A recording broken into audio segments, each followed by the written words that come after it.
జగన్ గారి హయాంలో అంతా బాగా ఉంది, మాకు ఇదే కావాలి అని అంటూ వాళ్ళు చాలా రెడీగా ఉన్నారు.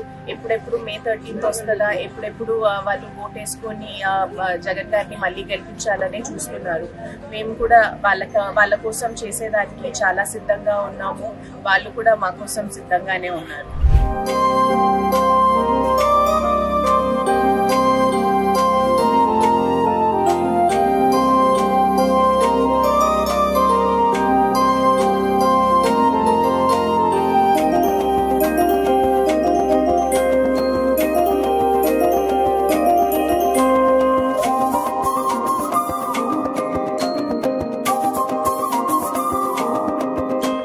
జగన్ చేసేది నా ఓటు దానికి